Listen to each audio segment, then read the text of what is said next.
जय श्री श्याम। राधे राधे। हर हर महादेव। आज की कहानी है जन्माष्टमी की। भादो मास कृष्ण अष्टमी को श्री कृष्ण जन्माष्टमी कहते हैं, क्योंकि यह दिन भगवान श्री कृष्ण का जन्म दिवस माना जाता है। इसी तिथि की घन घोर अंधेरी आधी रात को रोहिणी नक्षत्र में मथुरा के कारागृह में वसुदेव की पत्नी देवकी के गर्भ से भगवान श्री कृष्ण ने जन्म लिया था।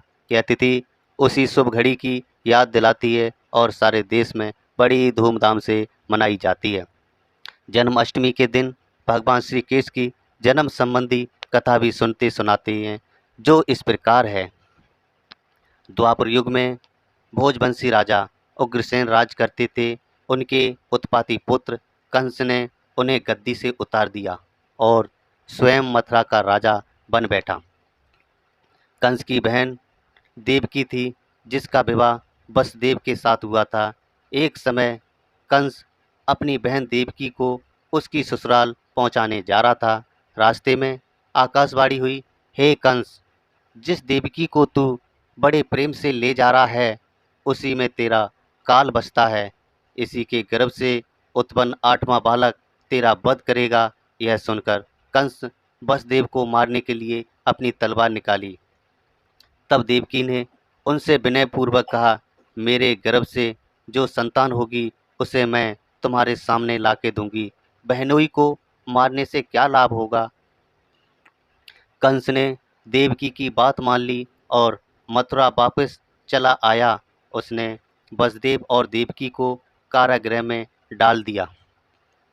वसुदेव देवकी के एक एक करके 7 बच्चे हुए और सातों को जन्म लेते ही कंस ने मार डाला। अब 8वां बच्चा होने वाला था। कारागृह में उन पर कड़े पहरे बिठा दिए। उसी समय नंद की पत्नी यशोदा को भी बच्चा होने वाला था। उन्होंने वसुदेव देवकी के दुखी जीवन को देख 8वें बच्चे की रक्षा का उपाय रचा। जिस समय वसुदेव देवकी को पुत्र पैदा हुआ, उसी समय संयोग से यशोदा के गर्भ से एक कन्या का जन्म हुआ, जो और कुछ नहीं सिर्फ माया थी। जिस कोठरी में देवकी वसुदेव कैद थे, उसमें अचानक प्रकाश हुआ और उनके सामने शंख चक्र गदा पद्म धारण किए चतुर्भुजी भगवान प्रकट हुए। जय श्री श्याम। दोनों भगवान के चरणों में गिर पड़े। तब भगवान ने उनसे कहा, अब मैं पुनः नवजात शिशु का रूप धारण कर लेता हूँ, तो मुझे इसी समय अपने मित्र नंद जी के घर वृंदावन में भेज आओ और उनके यहाँ जो कन्या जन्मी है उसे लाकर कंस के हवाले कर दो। इस समय वातावरण अनुकूल नहीं है, फिर भी तुम चिंता न करो। जागते हुए पहरेदार सो जाएंगे, कारागृह के फाटक अपने आप खुल जाएंगे और उफनती अथाह यमुना तुमको पार जाने का मार्ग दे देंगी। उसी समय वसुदेव नवजात शिशु रूप श्री कृष्ण को सूप में रखकर कारागृह से निकल पड़े और अथाह यमुना को पार कर नंद जी के घर पहुँचे।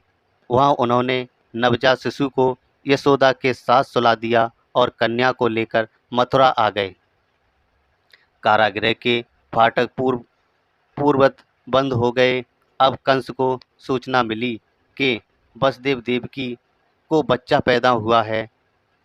उसने बंदी गृह में जाकर देवकी के हाथ से नवजात कन्या को छीनकर पृथ्वी पर पटक देना चाहा, परंतु वह कन्या आकाश में उड़ गई और वहां से कहा, अरे मूर्ख, मुझे मारने से क्या होगा। तुझे मारने वाला तो वृंदावन में जा पहुंचा। वह जल्द ही तुझे तेरे पापों का दंड देगा। यह है कृष्ण जन्म की कथा। जय श्री श्याम। राधे राधे।